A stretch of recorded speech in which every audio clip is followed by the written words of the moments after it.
Olá, irmãos, aqui é o pastor Alberto Seiruoc. Seja bem-vindo ao nosso canal, que a paz de Cristo seja com todos vocês. Hoje eu gostaria de falar sobre a sua vida. Você acha que a sua vida ela é uma vida produtiva ou você tem vivido uma vida ociosa, estéril, improdutiva? Se esse é o seu caso, ou se você conhece alguém nessa situação, essa mensagem ela tem o objetivo de transformar a sua vida, te ajudar a superar as suas dificuldades. Vamos então falar sobre vida ociosa e estéril. Nunca mais a sua vida será ociosa e estéril após esta mensagem. Eu quero então convidá-lo para lermos juntos o texto da carta do apóstolo Pedro, na segunda carta do apóstolo Pedro, capítulo 1, versículos de 1 a 8. Se você não está com a sua Bíblia, nós vamos colocar o texto na tela. Eu gostaria que você me acompanhasse. Caso você esteja com a sua Bíblia em mãos, você pode acompanhar na sua Bíblia. O texto diz assim: Simão Pedro, servo e apóstolo de Jesus Cristo, aos que conosco alcançaram fé igualmente preciosa pela justiça do nosso Deus e Salvador Jesus Cristo, graça e paz vos sejam multiplicadas pelo conhecimento de Deus e de Jesus nosso Senhor, visto como o seu divino poder nos deu tudo o que diz respeito à vida e piedade, pelo conhecimento daquele que nos chamou pela sua glória e virtude, pelas quais ele nos tem dado grandíssimas e preciosas promessas, para que por elas fiqueis participantes da natureza divina, havendo escapado da corrupção que pela concupiscência há no mundo. Continuando o texto. E vós também, pondo nisto mesmo toda a diligência, acrescentai à vossa fé a virtude, e a virtude a ciência, e a ciência a temperança, e a temperança a paciência, e a paciência a piedade, e a piedade o amor fraternal, e o amor fraternal a caridade. Porque se em vós houver e abundarem estas coisas, não vos deixarão ociosos nem estéreis no conhecimento de nosso Senhor Jesus Cristo. Preste atenção nessas últimas palavras desse texto. Porque se em vós houver e abundarem estas coisas, não vos deixarão ociosos nem estéreis no conhecimento de nosso Senhor Jesus Cristo. Vamos então pegar essa última parte, onde ele fala daquilo que nós temos que acrescentar à nossa vida. Eu quero então falar com você, refletirmos, meditarmos, a fim de transformar a nossa vida. Quero falar sobre o crescimento por adição.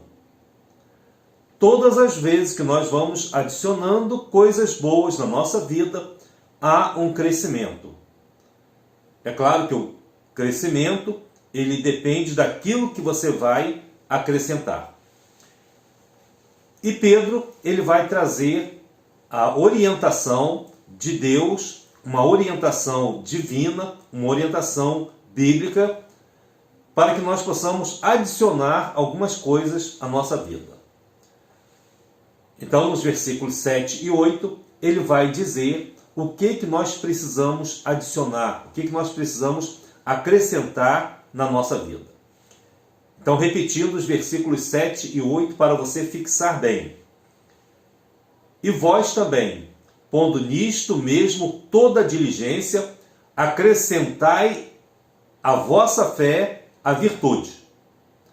Então ele está dizendo que você deve ter fé e a essa fé você vai acrescentar a virtude. E a virtude, a ciência. Ou seja, você tem fé, acrescentou a virtude, agora a essa virtude você vai acrescentar a ciência. E a ciência, a temperança. E a temperança, a paciência. E a paciência, a piedade. E a piedade, o amor fraternal. E o amor fraternal, a caridade. A orientação é que nós estejamos sempre acrescentando essas coisas à nossa vida. Vamos analisar, vamos refletir e vamos ver como nós vamos acrescentando cada um desses ingredientes a fim de que nós possamos acabar com a ociosidade e a improdutividade na nossa vida. Vamos começar com o primeiro item. Ele disse: acrescentai à vossa fé a virtude. Isso quer dizer que a primeira coisa que nós precisamos acrescentar na nossa vida é a fé.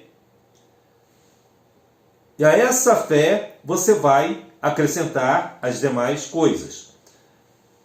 Observe que a fé, então, ela é o primeiro elemento que nós vamos acrescentar na nossa vida. É pela fé que nós alcançamos a salvação, é pela fé que nós vamos confiar mais em Deus. E o autor da carta aos Hebreus, no capítulo 11, versículos 1 a 3, ele diz: ora, a fé é o firme fundamento das coisas que se esperam e a prova das coisas que se não veem, porque por ela os antigos alcançaram testemunho. Pela fé, entendemos que os mundos, pela palavra de Deus, foram criados, de maneira que aquilo que se vê não foi feito do que é aparente. E mais à frente ele vai dizer que sem fé é impossível agradar a Deus. Coloque esse ingrediente na sua vida. Coloque a fé, uma fé verdadeira, confiando a sua vida a Deus, sabendo que Ele é o Senhor de todas as coisas. E creia firmemente nele, porque a fé é o firme fundamento das coisas que se esperam e a prova das coisas que se não veem. Colocou a fé em seu coração? Confie em Deus. E nesse momento, deixe que essa fé invada a sua vida, o seu coração, a sua alma. Muito bem. Se agora você já tem essa fé, se você já está colocando essa fé em seu coração, você vai acrescentar a essa fé um segundo elemento.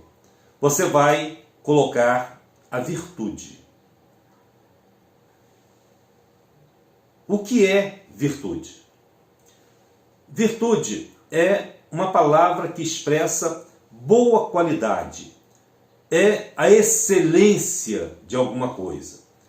Virtude é quando você consegue extrair coisas boas em qualquer situação. Por isso é que de todas as coisas que existem neste mundo, nós vamos, através da virtude, buscar as coisas boas. Quando Paulo escreve a sua carta aos Filipenses, por exemplo, ele vai dizer o seguinte: quanto ao mais, irmãos, tudo que é verdadeiro, tudo que é honesto, tudo que é justo, tudo que é puro, tudo que é amável, tudo que é de boa fama, se há alguma virtude e se há algum louvor, nisso pensai. Dessas coisas, você vai extraindo a virtude, você vai trazendo os elementos positivos e vai pensando nele. Se você já tem a fé, acrescente a essa fé a virtude. Crie o hábito de extrair de todas as situações coisas boas. E ele diz: se nessas coisas existe alguma virtude, se há algum louvor, nisso pensai. Pense nas coisas boas, pense nas coisas positivas, pense naquilo que a sua fé vai levar você a pensar confiado agora em Deus. Acrescente virtude sobre a sua fé. Fez isso? Está disposto agora a buscar coisas boas e pensar nelas? Então vamos colocar um terceiro ingrediente na sua vida. Vamos acrescentar a ciência. Então o Pedro diz, acrescente virtude à sua fé, agora a essa virtude coloque a ciência. A palavra ciência, ela quer dizer conhecimento. E o conhecimento, ele é poderoso. O conhecimento, ele dá poder ao indivíduo. Se você olhar ao seu redor, se você olhar as pessoas que obtiveram sucesso na vida, as pessoas que conseguiram chegar a algum lugar, elas chegaram, não foi por acaso. É porque elas obtiveram um conhecimento, elas levaram a sua vida por essa trajetória, por aquilo que eles aprenderam. Alguns chegam mais rápido porque aprendem mais rápido, outros chegam mais devagar porque não entendem muito bem, e até que eles cheguem a entender as coisas, isso pode atrasar um pouco o nosso percurso. Ciência é conhecimento. E o poder do conhecimento é muito grande. Lá em João 8,32, Jesus disse, e conhecereis a verdade, e a verdade vos libertará. Ou seja, o conhecimento da verdade, ele nos impulsiona. É através dessa ciência, desse conhecimento, que a sua vida ela vai alcançar liberdade. Acrescente então conhecimento. Está disposto a aprender mais, a conhecer mais, a estudar mais. Eu sei que estamos vivendo um período muito difícil, mas esse é o momento para que você possa estudar mais. Ah, mas não está tendo aula, os professores não estão indo. Não importa. Você pode pegar os seus livros, você pode ler, você pode fazer um curso. Eu não quero ser exemplo para ninguém, mas eu quero dizer a você o seguinte, que nessa pandemia, nesses 5 meses que nós estamos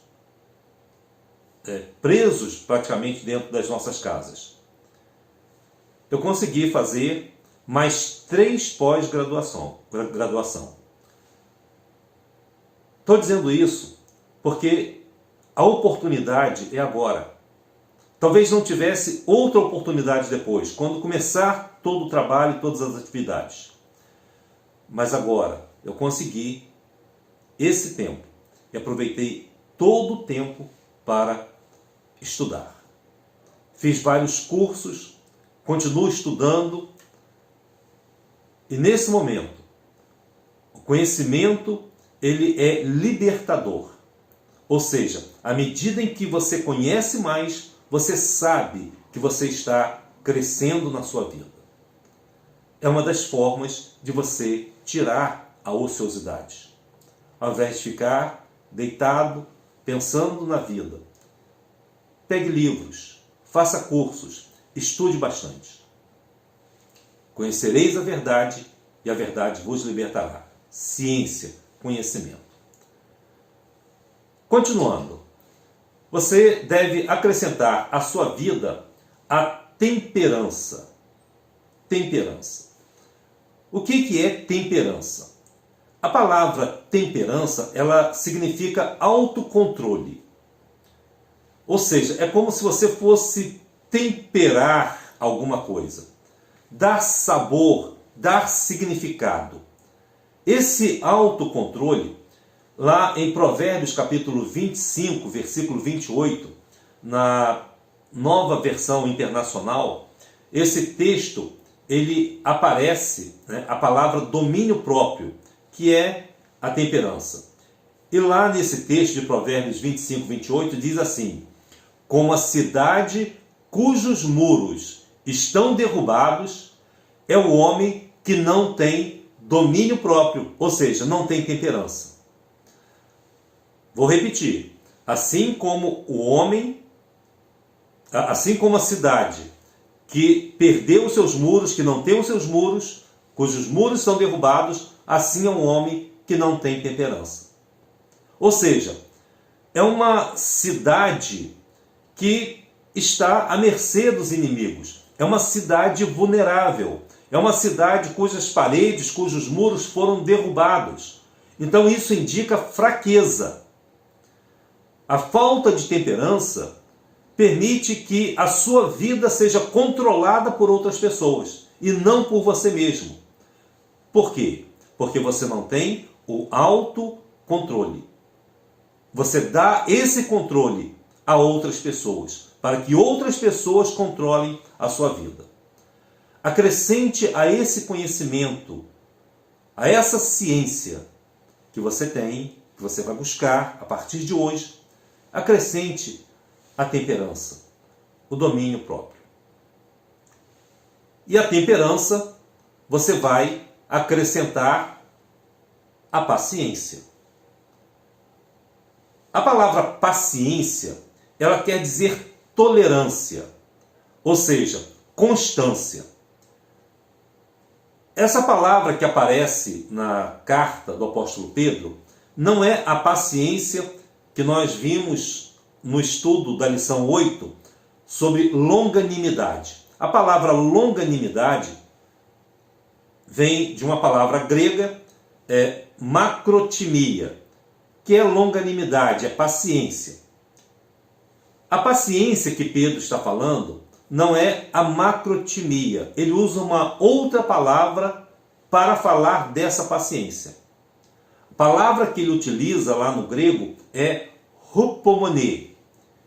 E ela é traduzida como paciência. Só que hupomone e macrotimia são diferentes. São formas diferentes de longanimidade. Essa paciência é uma perseverança. Ou seja, a paciência que nós estamos falando aqui é uma espera paciente, é uma perseverança, ainda que você esteja sob sofrimentos. Mesmo debaixo de situações negativas. É uma condição mental, é uma condição espiritual de você suportar todos os males, todos os sofrimentos, mas com a mente tranquila. Essa paciência é uma força interior, é uma constância, é uma tolerância, é uma perseverança. Acrescente a sua temperança, ao seu autocontrole, essa paciência, essa tolerância, essa perseverança.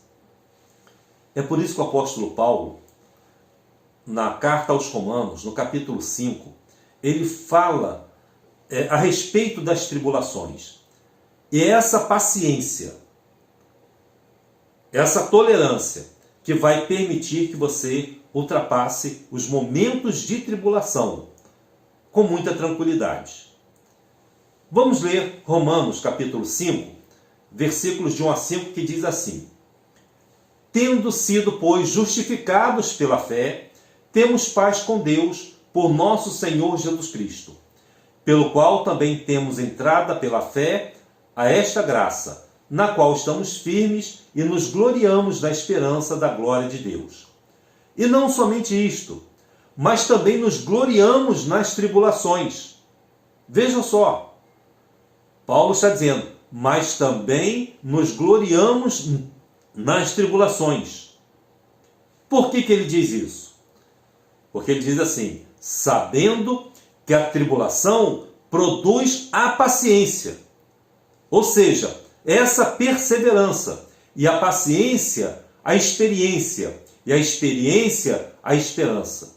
E a esperança não traz confusão, porquanto o amor de Deus está derramado em nossos corações pelo Espírito Santo que nos foi dado. A tribulação produz a paciência, ou seja, a perseverança. Todas as vezes que nós passamos por momentos ruins na nossa vida, não importa o que tenha acontecido, mas se você sai dele, você sai mais experiente. O seu aprendizado se torna maior. É por isso que você deve entender que a tribulação ela pode permitir um crescimento maior na sua vida. Paciência. Acrescente à temperança esta paciência, capaz de suportar tribulações. Ao ponto de Paulo dizer, não somente isto, mas também nos gloriamos nas tribulações. Você quer chegar a essa condição de dizer como Paulo, sabendo que essa tribulação vai produzir em você a paciência, essa perseverança? Então acrescente esta paciência na sua vida. Muito bem.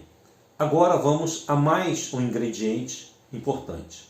Você precisa acrescentar a essa paciência a piedade. Ou seja, acrescente à paciência essa piedade. O que é piedade? Piedade não é ter pena dos outros. Piedade não significa sentimentos de tristeza por alguma coisa ruim que aconteceu. A palavra piedade, ela quer dizer santidade. É muito diferente, talvez, do que você esteja acostumado a dizer por aí. Né? Ver um animal sofrendo, uma pessoa passando necessidade, e você então sente piedade, ou seja, pena da pessoa. Não, a piedade aqui, ela é uma santidade, uma vida pia, ou seja, uma vida de santidade, de devoção, de reverência. Essa piedade é um respeito a Deus. É por isso que a piedade ela deve ser dirigida somente a Deus, através de um sentimento espontâneo do nosso coração. Pedro, lá no versículo 3, depois você pode conferir, ele diz assim, visto como o seu divino poder nos deu tudo o que diz, respeito à vida de piedade. Ou seja, Deus, através do seu poder, ele permite que nós vivamos essa vida de piedade. Através do conhecimento, né, da ciência, daquele que nos chamou para a sua glória e para a sua virtude. Então a piedade mostra essa virtude, essa santidade na nossa vida. Continuando, vamos a mais um elemento, que é o amor fraternal. Amor fraternal. O que é amor fraternal? No texto de Pedro, quando ele fala de amor fraternal, ele fala de uma palavra que você deve conhecer. Você já deve ter ouvido na palavra Filadélfia. A igreja, né, de Filadélfia, por exemplo, uma cidade com o nome de Filadélfia, e Pedro utiliza essa palavra, ou seja, a Filadelfia. Filadelfia é aquele amor que você vai sentir pelo seu próximo, pelo seu irmão. Vem de philos, que quer dizer amor, e adelphos, que quer dizer irmão.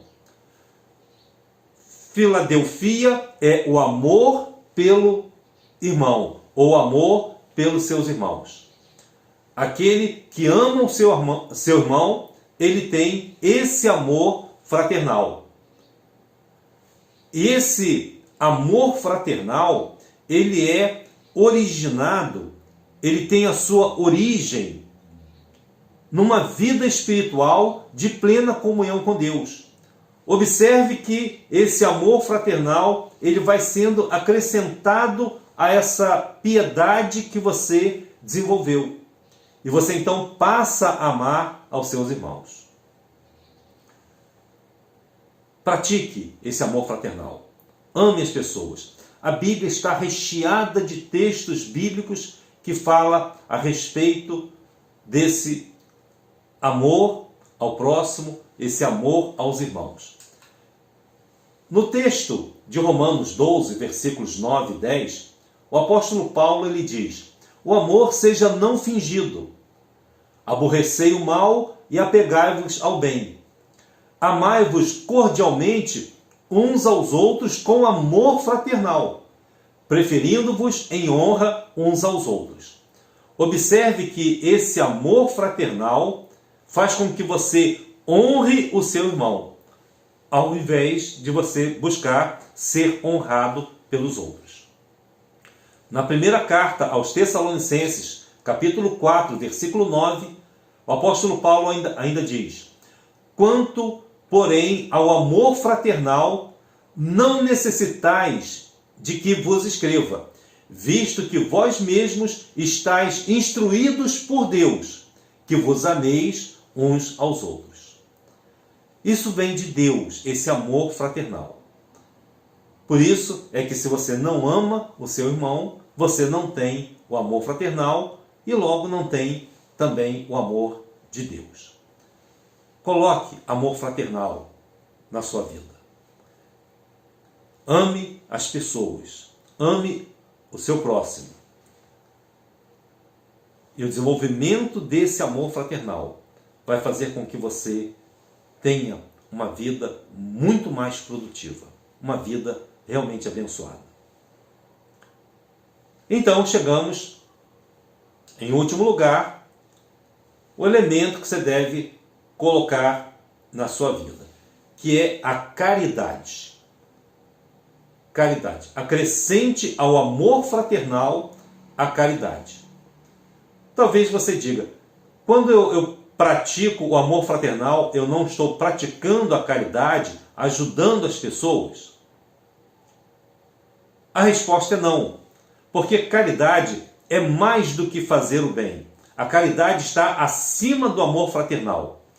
A palavra caridade, às vezes nós pensamos que é apenas ajudar alguém, ou seja, ajudar o próximo. Não, isso é amor fraternal. A palavra caridade quer dizer amor. E esse amor, ele é o amor divino, ele é o amor de Deus. Quando temos caridade, nós temos o verdadeiro amor dentro de nós. Por quê? A palavra caridade, ela não vem da palavra filadelfia, ou seja, amor fraternal. Ela vem de uma outra palavra grega, que é agape. Em português, algumas pessoas pronunciam ágape. Em grego, agape. Agape é o amor divino. Esse amor divino, ele na verdade é o próprio Deus.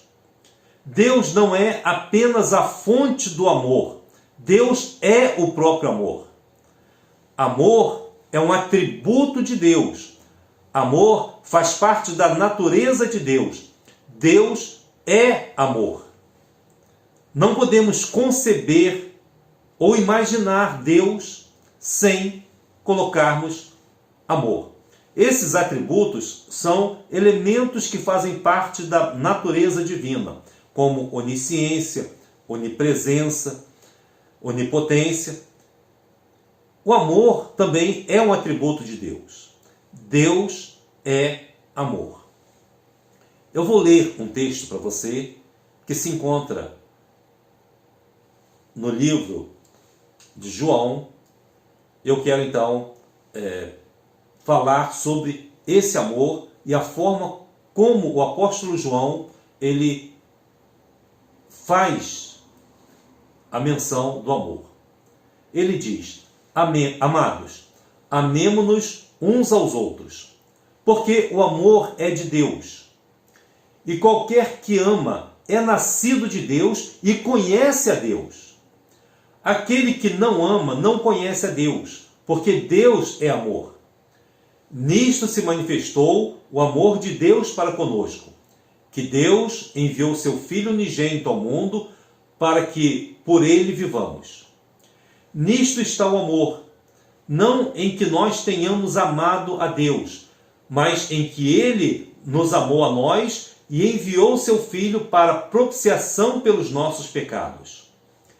Amados, se Deus assim nos amou, também nós devemos amar uns aos outros.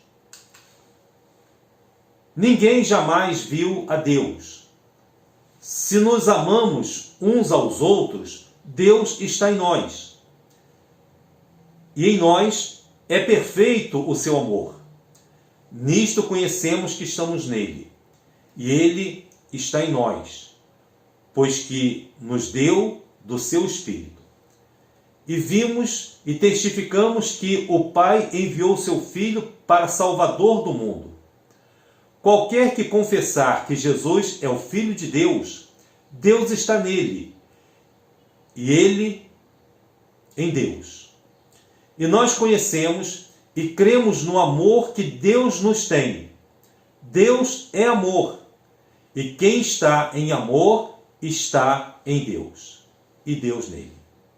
Nisto é perfeito o amor para conosco, para que no dia do juízo tenhamos confiança, porque qual ele é, somos nós também neste mundo.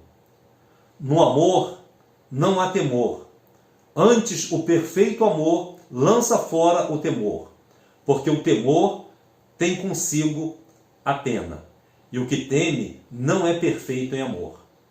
Nós o amamos a ele porque ele nos amou primeiro. Se alguém diz, eu amo a Deus, e odeia a seu irmão, é mentiroso. Pois quem não ama seu irmão, o qual viu, como pode amar a Deus a quem não viu? E dele temos este mandamento, que quem ama a Deus, ame também a seu irmão. O amor é como se fosse a cereja desse bolo, né? De uma vida transformada. O amor, ele vai coroar a nossa vida de forma que todos esses ingredientes, eles são importantíssimos para a transformação da nossa vida. Eu quero concluir dizendo a você o seguinte: você quer ter uma vida transformada? Se você deseja, tenha fé. Acrescente a essa fé a virtude. Acrescente a essa virtude a ciência. Acrescente a essa ciência a temperança. Acrescente a essa temperança a paciência. Acrescente a essa paciência a piedade. Acrescente a essa piedade o amor fraternal. E acrescente a esse amor fraternal a caridade. Se esses ingredientes estiverem na sua vida, nunca mais você vai viver uma vida de ociosidade, uma vida improdutiva, uma vida sem propósito. Colocando esses ingredientes na sua vida, você terá, com certeza, uma vida transformada.